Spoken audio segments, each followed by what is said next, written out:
Naomi is everything rhythm, what makes the body move. And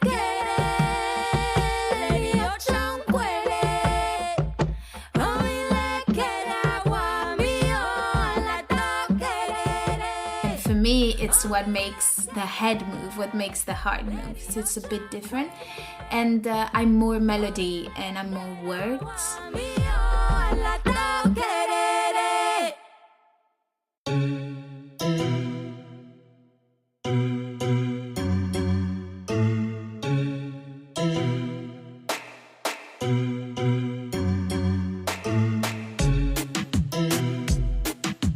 I'm Autumn Brown, a queer science fiction writer, a theologian, a mother of dragons, and a healing justice facilitator for social movements living on Dakota and Anishinaabe land currently known as Minneapolis. And I'm Adrienne Marie Brown, a writer based in Durham, North Carolina right now, student of miracles and love, an emergent strategist, and a pleasure activist. And this is How to Survive the End of the World. Our podcast about learning from apocalypse with grace, rigor, and curiosity. And we are so excited today because we are doing, last season was our sibling season and it was all sibling interviews. We had such beautiful conversations with people who have grown up in the same family and somehow ended up doing the same work. And the whole season, we were like, we know the season's not done. We know that we're going to have more of these conversations because there's so many more siblings in the world. And we have super special guests today. We're fans. So special. We love them. They're incredible singers. And you may know them as IBEYI, an Afro-French-Cuban musical duo. It's twin sisters, Lisa Cayende Diaz and Naomi Diaz. They sing in, I think, 4 languages. And IBEYI means twins. And I have been a fan of theirs for years. I've seen them in concert. I think they're just stunning, magical creatures who are trying to bend space and time through the music that they create. They really cast spells with the music that they create. So we're super honored to welcome Lisa Cayende and Naomi to our show. Hi. Hi. Hello. Hello. Hi. Welcome. Yay! We're happy to have you here. So we always start off our show with a check-in. We want to know how we are right now today coming into this conversation. So perhaps, Naomi, you can start us off. How are you right now? I'm good. We just released an album, so it's always an interesting time. It's mixed with joy, and we're proud, but at the same time, a lot of I'm scared. But it's the first time actually in this decade that in this amazing adventure that is happening to me, so it had to happen, but it's all good. Yeah, wonderful. Well, congratulations. We're really excited to hear about the album from y'all. Lisa Cayende, how are you? Hi. Hi. I'm really good, actually. I am a bit overworked and I haven't slept much lately, but I am also looking forward to meet you all on tour soon and get to see how those songs that we wrote and produced in tiny rooms become part of your life also, and connection. And I'm truly proud of us, which is the first time also in my life where I can say it that clearly, I think. Wow. Awesome. That's wonderful. Autumn, how are you doing, my sister? Well, I'm very, very, very fucking thrilled to have IBEYI here. This is very cool. I feel like a cooler person just because we're having this conversation. Good. Yeah.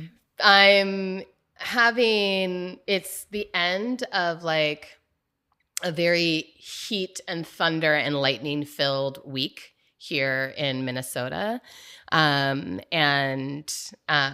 I've spent the last several nights like navigating just like my children, being afraid of thunder and afraid of potential tornadoes. And there's been a lot of sweetness, a lot of cuddling, a lot of like people crawling into bed at night with me who don't usually crawl into bed at night with me. And I think, this morning, the day just started with a lot of sweetness with the kids, and it kind of was a tone set for the rest of the day. So I'm just coming in to this afternoon, like after we record, I'm going to go for a walk with a friend and then go pick up the kids, and feeling like I'm really looking forward to the weekend with them. And sometimes, Lisa and Naomi, I'm a single mom, and sometimes when I'm looking ahead at like a full weekend alone with my kids, it's a little overwhelming. But right now I'm like looking ahead and I'm like, I think it's going to be a lot of snuggling and a lot of sweetness and goodness. So I'm doing good right now. What about you, Adrienne? Great. Actually, I'm doing really good. I'm glad to be in this conversation. I love sibling talks. And last night I remembered my gratitude practice, which I haven't been doing for like a month. I forgot. So last night I was like, oh, wait, this helps me go to bed easier. Even if it's hard, even if the news of the day is hard, this helps me go to bed easier. And then a lot of surprises happened today. So after this recording, like 3 different people that I didn't expect, like when I woke up this morning, I didn't know I was going to get to see them. I'm going to get to see them. Okay. And 2 of them are going to drive me to the airport. I'm going to go meet my nibbling, one of my newest nibblings that has been born during this pandemic, my little new baby friend. So it's a good day. It's a good Friday. I'm feeling good. And it's a Friday the 13th, which I always feel like is a lucky time. It's a magical day. I was explaining this to Siobhan this morning, that it's not a bad thing. It's not a bad thing. We were born at Friday 13th, and with Sagittarius too. Oh, shut the front door. See? I'm also a Sagittarius. Aww. And I'm used to being in circles with 3 Sagittarians because both of our parents are Sagittarius. So this is my life. Our dad was always with Sagittarius. Wow. Our mom is a Sagittarius, and our sister was a Sagittarius. So. Wow. That's amazing. Wow. Yeah. Okay. Wow. So much. That's the most. Fire in your family. Yes. Yeah. Pure fire. Well, so that kind of gets us into the first thing that we want to know is like, where are y'all from? Tell us not just like tell us the lineage as much as you want the lineage, but like, where are you from? Where did you grow up? What feels like home to you? Well, we're French Cuban. So our mom is white and our dad was black. And so we grew up between Paris and Havana. We were born in Paris, but then we moved to Havana until we were 2, and came back to pursue, school. Like when you're little and you go to school. I don't know how you say it in English, but yeah, kindergarten. Yeah. Our mom is Venezuelan also. She's from Venezuela. She's French Venezuelan. Yeah. Mm-hmm. And then we came. Back to France, and then we stayed, in France forever. But we were going back and forth. When we had holidays, we were going to Cuba all the time. So, Havana is really home, like Paris. And then now London is another home because Lisa moved to London, and we record the 3 albums in London, and a huge part of our team is English. So, London also is part of home. Beautiful. And then our ancestors are from Nigeria and Benin and Togo and Ghana. And so we also have that Yoruba roots that we are so proud of, and that is such a huge part of who we are and who we are as a band too. Yeah, it's so beautiful to see the way you all thread that through everything that you create. So another question we had for you, and it'll be really interesting to hear more about this considering what we just learned about how much Sagittarianness is in your family.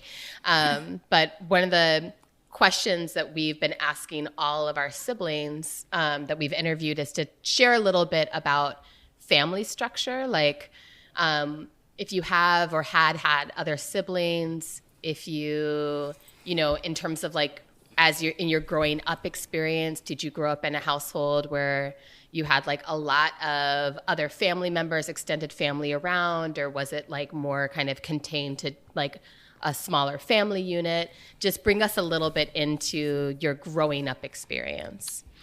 Well, we grew up, we're not the only sisters. We're twins, but we had an elder sister who is a half sister, but she was our sister. But she passed away when she was 28. I'm so sorry. So it's been nearly 10 years. Crazy. And Wow. she was called Yanira. She was an amazing human being. But we never lived with her because she was our dad's daughter, and then she was living in Cuba, and then she moved to Miami. So we were seeing her, but not as much as we wanted, you know. And our family was really really sane. No, not sane. It's not sane. The word is healthy. Yeah, it was really a healthy environment. Parents that loved each other, even though they're separated. We were young, but they would still love. They were best friends, and a lot of elder people, a lot of friends. You know, our grandma still to this day love when there's people around. So, you know, we would do parties, and we would, you know, we wanted to stay with the elder people, so The adults. So we were sleeping in couches and stuff like that to stay with them. So we used to sleep with a lot of noise Around. you know, around. And a lot of extended family and uncles of heart and aunts of the heart and friends of friends and family, best friends. Yeah. Beautiful. That sounds really A real full. Latin family. Yeah. Beautiful. Yeah. I love this. And would you tell us a little bit about, like, when I listen to your music, I hear so much care for the world and so much wanting to shape the world, wanting to change how things are. Would you tell us a little bit about what your family's political orientation was, right? Like, did you learn about politics and the world from your parents, from your family? Like, how is that present? It's funny because I don't think we learned politics through them, but we learned a lot about caring, and we learned a lot about art, because they were all artists and they were all utopian, and they all wanted to live in a better world, and we're talking about it, and about how they would reshape the world through art, and how they would reshape themselves through art, and how they wanted the world to look like, to sound like, to be like. And so that was a beautiful thing. And I think we grew up with a grandma that also worked in a non-profit and literally would come back home later than our dad that was a musician, because she was the head of a non-profit that was taking care of refugees children around the world. So yeah. Wow. And we grew up with a grandpa that also was someone that was teaching, and our dad was obsessed with teaching also. He was a musician, one of the best conga player in the world, but he was still obsessed with passing through knowledge. Transmission. And that was really beautiful thing to watch. Oh, wow. That's beautiful. So then that was interesting when you were saying that you feel like you didn't so much learn about politics from your family, but you did learn about care. Where would you say your political awakening happened? I think we were talking about politics at home, but it's probably maybe something that is intimate, so that's why we're trying to be honest, but it's true that I think when we were younger, when you're young, you don't really I don't want to say care, because we do care, but you think about all the other stuff, and in art, I think as a younger person is more interesting than politics. But funnily enough, you say that, but I wanted to be president when I was 13. Yeah. The business comes from somewhere. Yeah. I love that. So I think there was something about the idea of shaping the world and wanted to shape the world. I think what is funny is we call it politics. I don't view it like that. I guess when we say politics, what I hear is party. So who do you vote for? And for me, that's never been something that we really talked about. But then when we say politics, we mean issues. We mean social rights. We mean racism. We mean feminism. We mean what it means to be a woman in this world, to be a brown woman in this world, what it means to be a black woman in this world. Oh, then, yes, we have many conversations. And actually, sometimes our family was not agreeing either. And that was really interesting because we had debate. And we still have them. And it's a wonderful thing to not agree, but still have to stay at the table and eat together and love each other. But yet, challenging each other's perspective. That we learned from my family for sure. Yeah, and also, we need to say that also, being, mixed race also in our family, it was never talked because it was so normal. So it was when we grew up that, more Lisa, because I never had any problem. But Lisa did. And it was at that time when she was 16 that she realized it was something to have her color, because in our family it was so normal. Everybody was accepting each other, and it was not even a discussion. Yeah. I guess also you ask us when that awakening was. I think super early on. I think as soon as you go to school and you realize you're different, as soon as you hear comments from people, as soon as you realize, I'm not the norm, and somehow that means that people are treating me different. So it was early that we started realizing all of that. Yeah, and we were the friends of the blonde girls that, that were blonde, blue-eyed. It's weird to say attractive, because when you're young, it's weird to use those terms. But you know what I mean. It was like those blonde girls that were twins also. We had a lot of friends, but those special two blonde girls, like, they were the girls in the school, and we were like the really good friends of girls. It's funny how it changes when you grow up.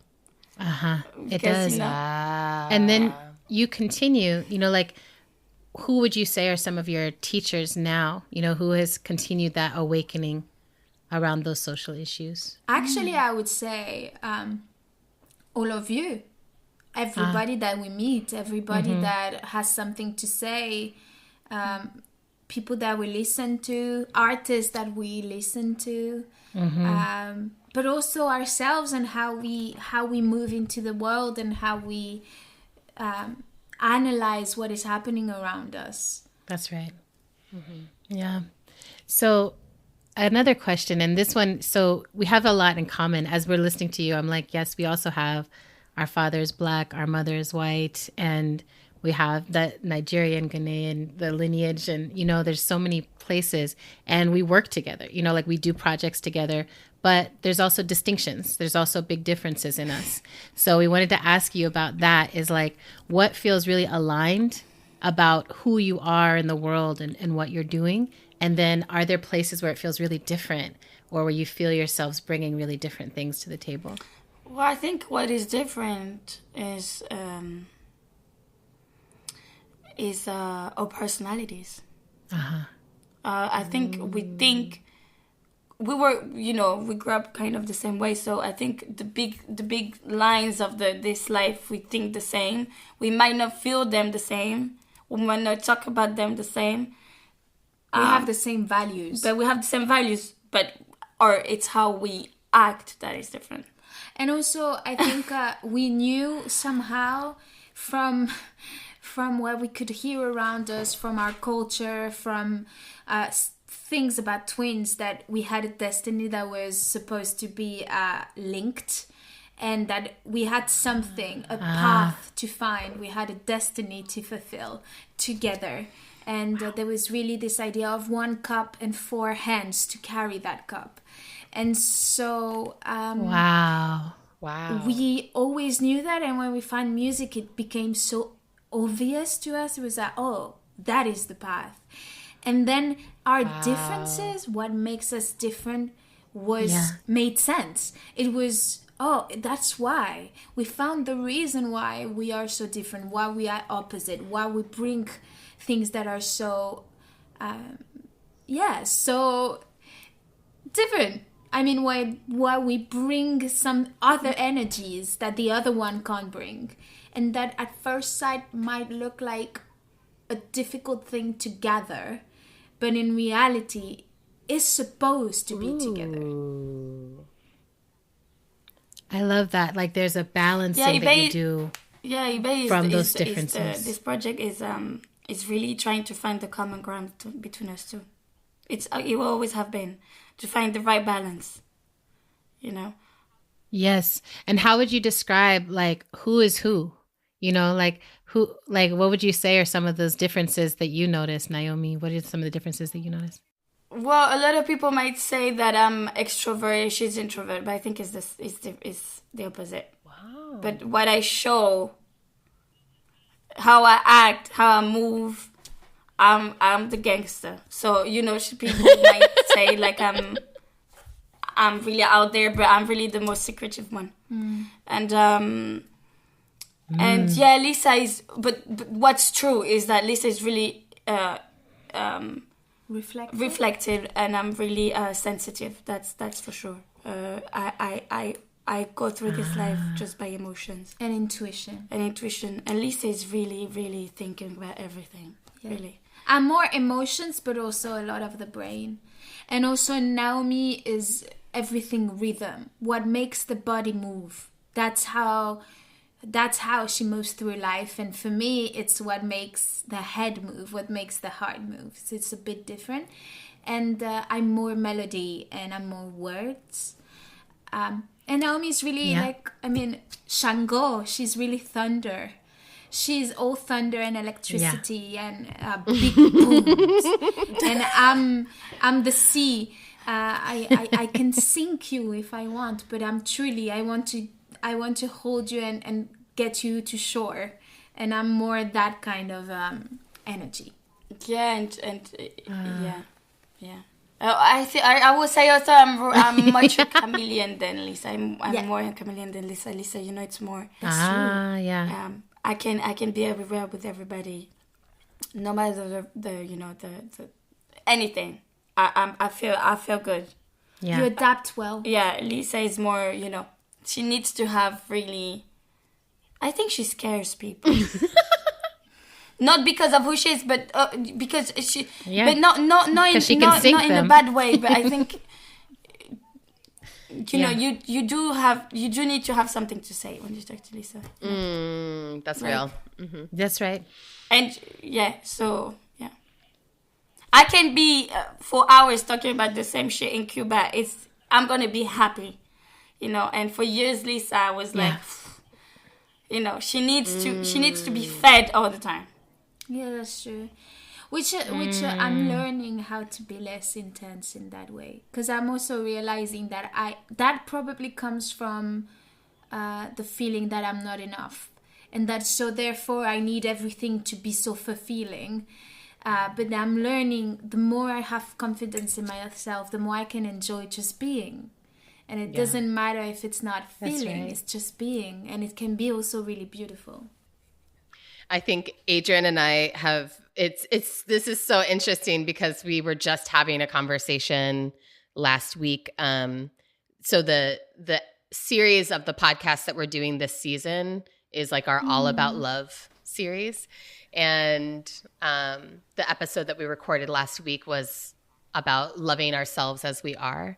And one of the things that we were touching into in the conversation was exactly this sense of both of us struggle with the same thing of like needing to constantly have our brains being stimulated. And, and for me, I'm also very analytical. And so I feel that need to always have like information going in. And I'm learning, finally starting to learn to just be, to intentionally take pauses throughout my day where I'm like, I'm just going to sit and experience my environment rather than feeling like I have to have some noise, some information entering my brain. Our friend Janine, she keeps saying this to me, like there's being without doing, and which is like anathema to me. I'm like, no, I really do know like, that though. I'm like, it's really perfectly. Yes, yes. Yeah, it's really hard for me, but I'm always I'm like, I must be creating or of service. But I think every time I get still, that's what lands. Is I'm like, oh, I can just be, and when I am just, but being, it's the same also full. when you know how to do that. Sometimes you're like, I should be doing stuff. Right. No, but Yes. so there's also this thing of like, because I think people do show that they do always stuff, and then in social media they're always doing stuff, and it's like sometimes it's not because of social media, because I really it doesn't affect me, thank Lord, because it does affect a lot of people. Yes, but it's just like when you talk to some people, you feel like it's you thinking that about yourself. Nobody told me that, but it's you feeling that you should probably sometimes do more. And then I already talked to our friends about it, and they were like, just you are like you are, like if you're cool being, that's right. Just let it be, Also, so I think in both ways, you asking yourself questions. Also, on a creative point of view, I realized that if I don't live, I have nothing to say. If I don't experience, if I don't have a life, if I don't fall in love, if I don't break up, if I don't learn and get hurt and go back up and live, I have nothing to say. And for me, that's the worst. Yes. I mean, if I think about the worst, I prefer. It's like it's not being able to sing about anything. Right? Yeah, that is a tragedy. I love that. I love that. Okay, we have one more question related to your sibling relationship before we want to hear about your latest musical project. Yes. But this last question we ask all of our siblings. What is one thing that you would like people, the world, to understand about your sibling? It's so good. I wrote a song about this. It's such a good question. I think my second ever song was about you, and it was about that. And it said basically, if you could know her like I know her, you'll understand. You would understand the beauty I see. And I think for me, what I wish people would understand, I think I wish people would see all of her dimensions. Not just the one thing they feel, not just the first approach, not just the complexity and beauty of every single detail she is.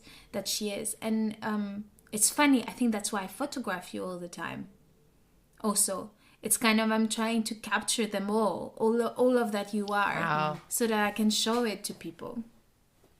It's so beautiful. Oh, our listeners can't see what just happened, so I'm going to describe it. That Naomi just leaned over and placed her forehead against Lisa's forehead. It was very beautiful. I think it's a forehead kiss. I'm really bad for these things. I would say the same thing. I would say the same thing, especially because I know Lisa. She really felt like she was weird when she was young. And also sometimes I said it to her like, you're weird, but it was not in a bad way, but it's just like, I know from me it was not the same way as she was feeling from other people, but it's just because she's really, what can you can say, like people say deep, well, she's really deep, and sometimes it's, and she always, and so I wish people will understand that it's not that complicated. Because it is complicated for her, actually, not for people to understand. Right. And yeah, she's a beautiful person. That's right. Yeah. I hear so much of the energy of just like protection that you all feel for one another. Like if I were to read your energy right now, it's like both of you are like extending a veil of protection over the other person. It's very beautiful. Yeah, I'm protecting a lot of things. Yeah. When it comes to my family, that's why I'm bad of talking about it, because I'm really, like, I'm really private. I'm really protective. Like, don't even try. Don't even try. And you've always been. Yes. I remember, it's funny. I remember when we were small, Naomi telling me, I will fuck them up. Yes. I was like, okay, no, there's no need for that. But I remember her saying, if they touch you, I will fuck them up. And I believed it. Yeah. I still do. Yes. If I ever, and I'm touching wood, it will never happen to me, touching wood. If I ever get kidnapped, I'm sorry for the people that kidnapped me, because she's going to come and she's going to find you. And Yes. fuck you at the end of it. I think it's this kind of, and that's a beautiful thing to have, someone that, and I'm not talking about violence, because obviously violence is not a good thing, but feeling that someone is truly in your court and would truly protect you till the end. It's a really beautiful thing to have and to grow up with. Yes. I'm so ecstatic to hear this loving protectionism. We have a third sister, and literally, if anything happens, Autumn and I are both like love and peace. And if anything happens, we tell her, and our third sisters are like, do you need me where are they? Like I come get them. But there's also something really beautiful about the way you see each other in the complexity. Like that it's like, yes, it's not just this, it's not just that. I want you to see everything. So a lot of times that shows up in the work we create. So now this is the year 2022, and you have released your third album. So first we had IBEYI, second we had Ash, and now we have Spell 31.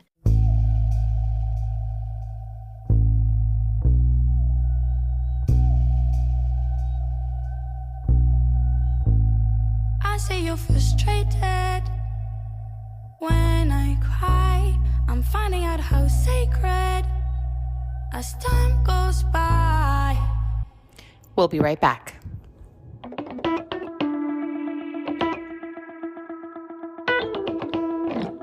We have merch. You can put it on your body. Yes. You can give it to someone else. On their body. On their body. You can put your mouth on it.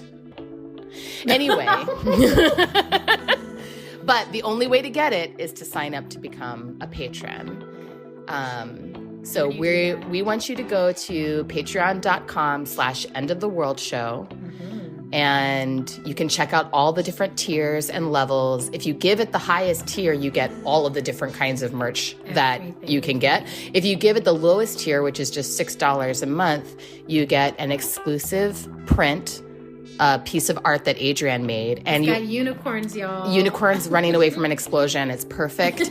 And you also get exclusive access to Ask Me Anything, Ask Us Anything episodes that we will drop a few times a year. Where they're more than episodes. They're like live events that we are going to do, and you can come be there. I'm scared. But I'm excited. Yeah, Adrienne's scared. I'm like really excited. I'll tell you anything, but only if you come. I'm excited. Yes. It's going to be great. Yeah, it's going to be great. And anyway, thanks so much for being patient with us. It's worth the wait. It's really worth the wait. The merch It's definitely is worth the wait. And we love y'all. Love you.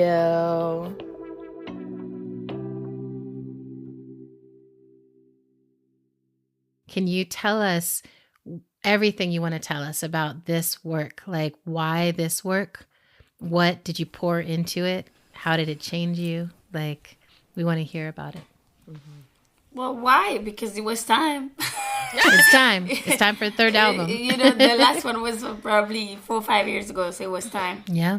And yeah, we have stuff to think about and to say. And it was a beautiful way of doing it. We did it differently than the 2 first months. Because Lisa always writes, so I don't write. And I'm more in the production part. And for the first time, even though we will never say which song is related to who, she wrote in my like if she was me also for certain songs. Got it. With your perspective. with my perspective Wow. before it never happened. And so that's why I think it's more balanced. Also, we did this album. I started with Richard Russell, who is the producer we co-produced with. It's been, it's the third album we're doing with him. And we were together for a week and a half, and we did some beats, we just were enjoying ourselves and just having fun. And so the song had to morph the beats, adapt. While before it was, the beats that had to adapt the songs. Mm-hmm. And so I think the balance between two words, it's a better balance than what we did before. And I think IBEYI, as I told you before, is always trying to find the more balance between us two. And so I think, each album's gonna be this way, trying to find the more balanced one. And I sing more also. I took my place doing that. I wanted to do it before I was not ready, and I wanted to do it, so we did it. And you see, the thing that I What think is everybody... it? What does that mean? You took your place. I was not ready, honestly. I was not ready. I was, it was Lisa's thing. So you were like, I'll sing along with you, but it's yours. But this time you were like, we're collaborating. Yes. Okay.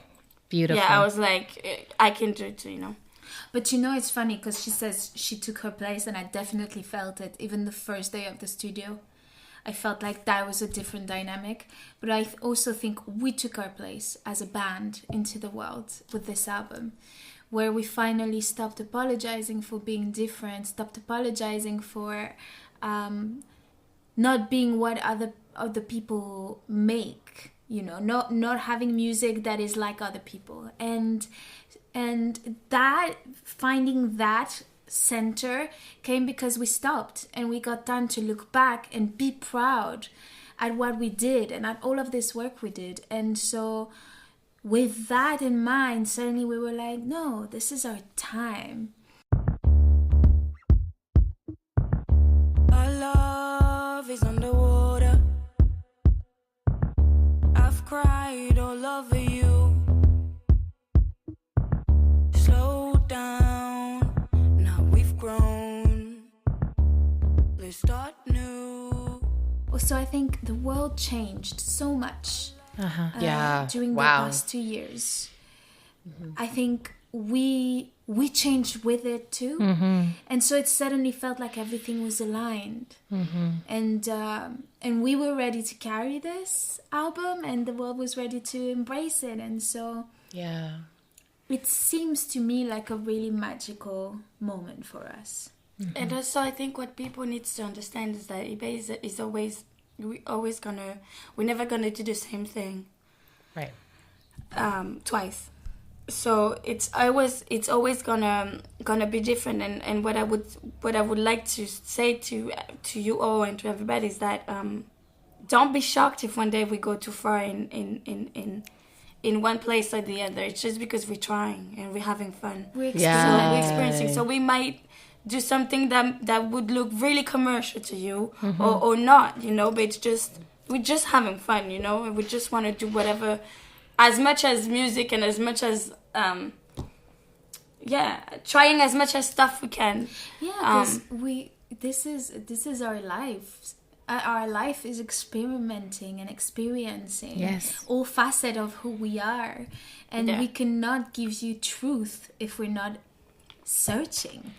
And we gave that oath to each other without even saying it into word, but we did, that this would be a place where we would not allow the fear to come in.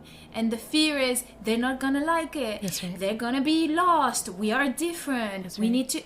How are we gonna survive with this music? How are we gonna sell records? So we said, Or to each it other, might be, they went to the other way of the bridge, or it could be the different, the exactly opposite. both sides. Yeah. Exactly. And so I think we always walk that line where we say, no, who are we right now, and what do we want to say right now? What music aligns with who we are and how we feel right now? And I think that's why each album is so incredibly personal. Yes. And it sounds very much like it's a liberating process. Like the way that you make your music is to get as free as you can get in that moment and see what happens. And, I feel like everyone is constantly changing and evolving, but some people are trying all the time to conform, back and to live by external approval, right? Just like someone outside will tell me whether I'm doing a good job or not doing a good job, which is death to an artist, right? Yeah. Because the artist is supposed to hear what doesn't exist yet. And but I think also the problem is that a lot of artists put themselves into a box. That's the problem. yes. Yeah. Oh. So it's not only the people, it's also themselves. Yes. So if they start doing this and then people agree, then how can they change? stuck. They're scared. Exactly. That's Exactly. But also we do that because of approval. So that's the interesting thing. Look, in the record there's a song called Creature Perfect it's called. And it says I don't have to be perfect. I finally see who I'm supposed to be. I am not perfect. I finally see who I'm supposed to be. This song is a song that I wrote just before going into the studio because I realized my whole life I was trying to understand why the concept of perfect is for you and adapt to you with absolutely every single relationship I had. Yes. To the point that I Friends, lost family. lovers. I lost who I was. I lost who I wanted to be. And also then what comes in is the fear that if you become who you're supposed to become, everybody's gonna leave. Yes. Yeah. If you are who you're supposed to be, who's gonna stay? You don't even know if they're gonna stay. So suddenly it's like the most frightening thing. It's crazy because people do that without even people asking them to do it. That's right. Because we want to be loved. Because we want to belong and be safe and be loved, be held. Yeah. Yes. It's very fundamental human behavior, right? It's like I have to belong to the tribe, to the someone to care for me. But it's so brave too. It's like you don't actually belong if you're hiding any part of yourself. Not even to yourself. Exactly. Yeah. Not even to yourself. And also you doubt. You will Yes. always have this little voice in your head that will tell you, and what if they saw the real me? Yeah. Would they stay? So right. it's like hurting yourself every day. Yeah. Even if you get the gratification of them liking you in the moment. Right. And so this song was my promise to myself to just start discovering who I was. And what is incredible about going through that journey, though it's a journey I'm going to have my whole life to work on. Yeah. And it's something I'm going to have to catch myself my whole life on. What is wonderful is then you get the chance to search and realize you're forever changing. Yeah. There is nothing like truths. There's old truths and new truths. And we're constantly morphing and changing and dying and Yes. rebirthing. I don't know how to say that Yes. in English, but Reincarnating. You did it. Yes. reincarnating. Yeah. It's constant spring. Constant spring. Yes. Well, one last question I have around is just spell 31. Why is it spell 31? Because when we're in the studio, there's always books that Lisa brings or Richard Russell has in his studio, or that he brings also from his house. And sometimes we open them. Sometimes Lisa writes a lot. Like she found inspiration in everything, but also in books. Like a word can open the gate for I don't know how many songs. So Wow. So we always have books, and so at one point Lisa and Aliyah, who is a friend and a photographer who was there when we were in the studio, and Richard were talking about how we lost a lot of knowledge when the witches were burned, with witches who are healers, by the way. Yes. But they're not witches, but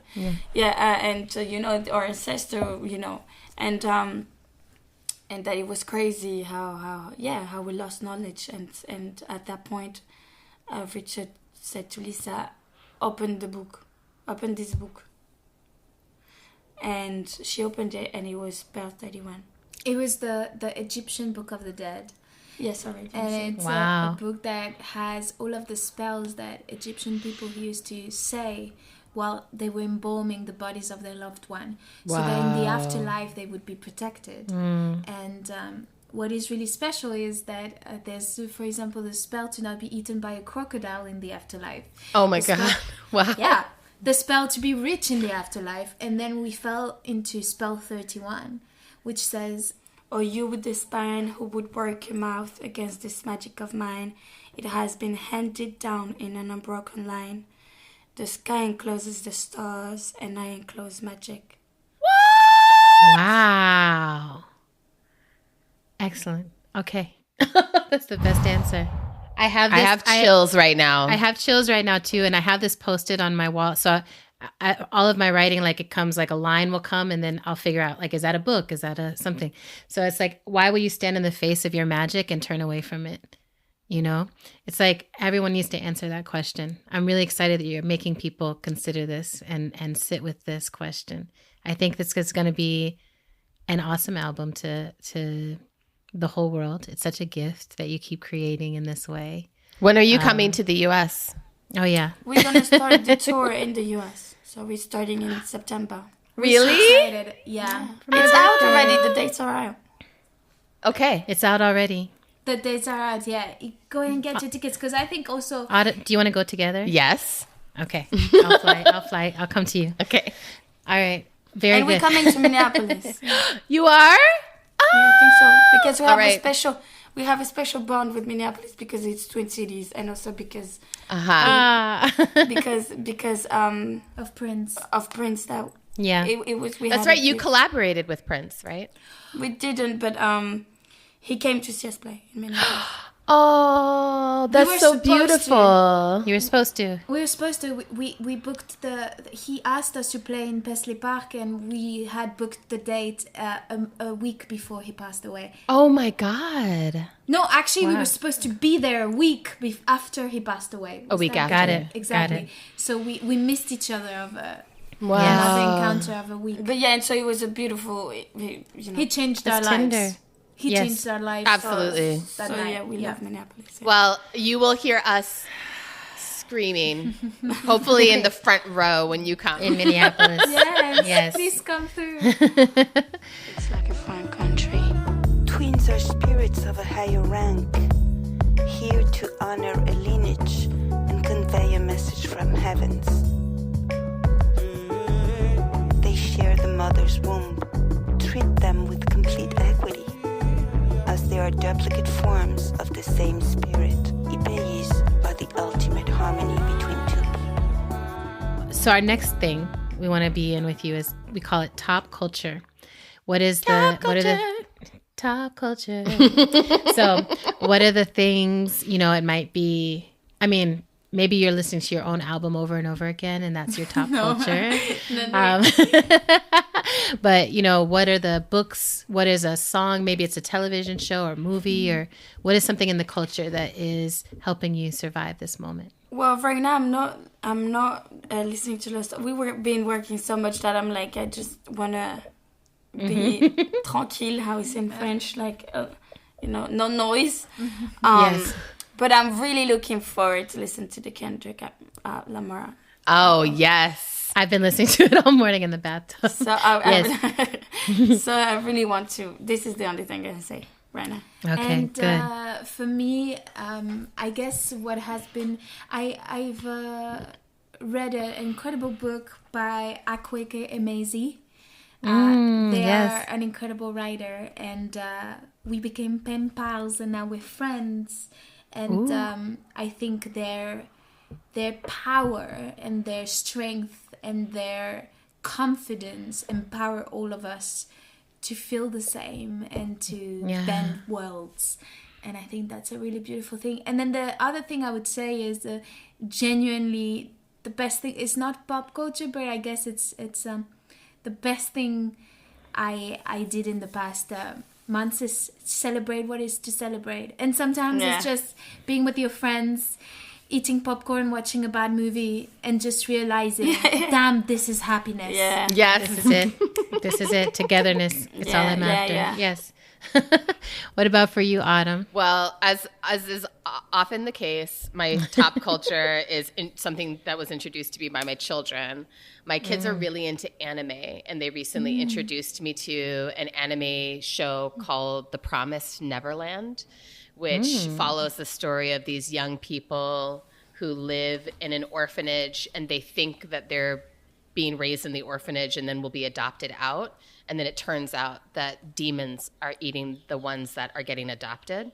And so then these young people figure that out, and then they have to like figure out how to save all of the children in the orphanage, but they're also children. So it's basically And children see that. It's children. It's like an anime show. So it's not like, I want to Sounds watch it. horrific. Yeah, it sounds so scary. Yeah, it does. It is. I mean, it sounds scary to me, but here's the thing I'll say, Naomi, is that the whole culture of what children experience and understand is so different now than it was when we were kids. Yeah. And this has been like a major learning curve for me as a parent of like wanting to sort of like put these tight guardrails around what my children are experiencing, and then realizing that the world is like, their No, I mean, world is talking about it, it's something. Saying this is different, No, but I think we also saw things that we were not supposed to see, Yeah. especially anime. I mean, It's true. I remember seeing with our dad Princess Mononoke,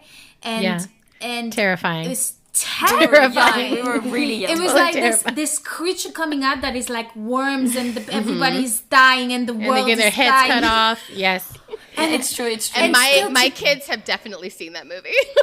Oh, I love it, and It's still I so love it. today, beautiful. yeah, It's incredible. Yeah, still today, this is part of my internal world. So when I do meditation through vision, my code looks like the gooey Yes. the gooiness of Ooh. the, how do you say, the soul of the forest. Yeah. Yes. And I have a wolf by my side, so it's funny how what I you love see in it. childhood Yeah.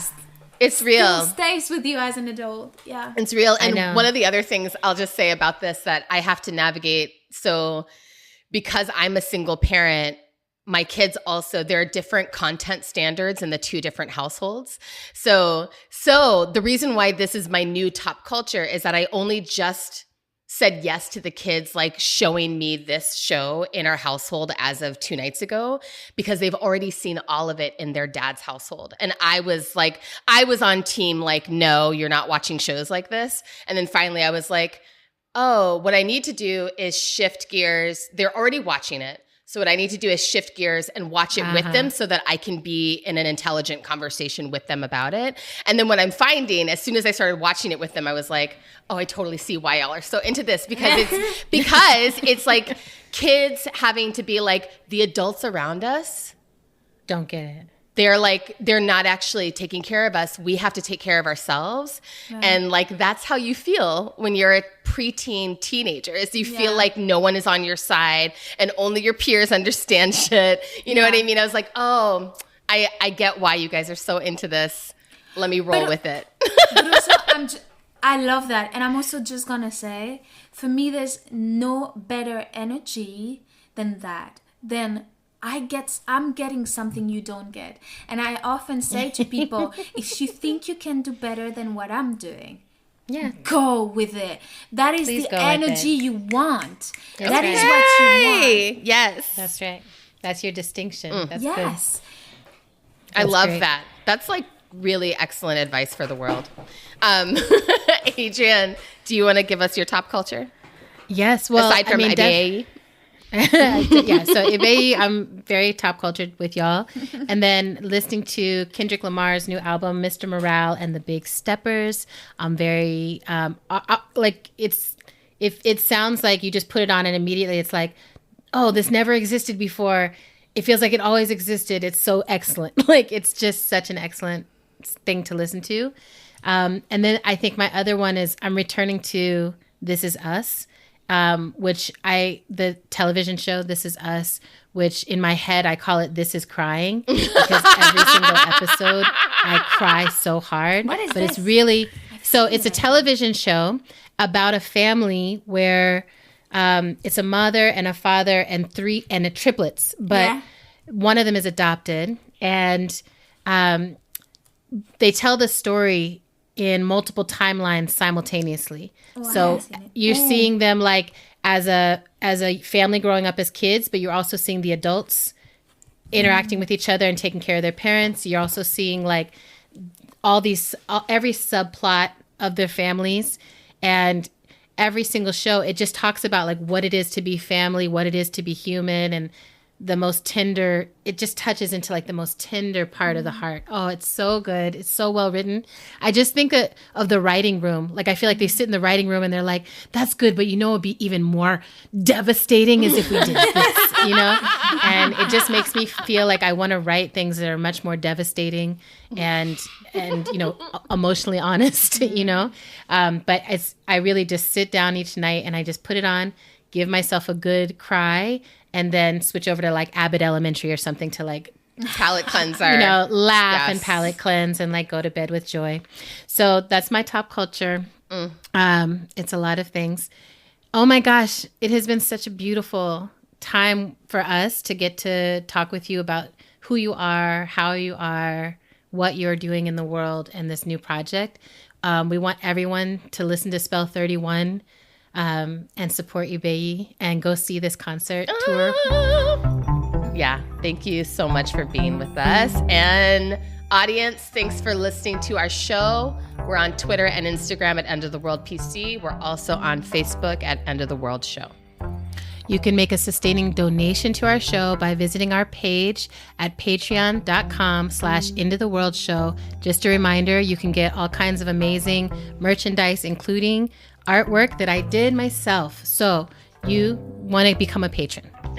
You can also help our show sustain itself by writing us a review on Apple Podcasts if you're an iPhone person. Thank you.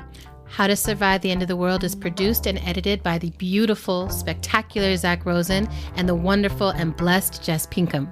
Music for today's show comes from Tunde Olaniran and Mother Cyborg. All right, blessings on every single person. Love you all. Thank you so much for being with us. Thank you. Thank you very much.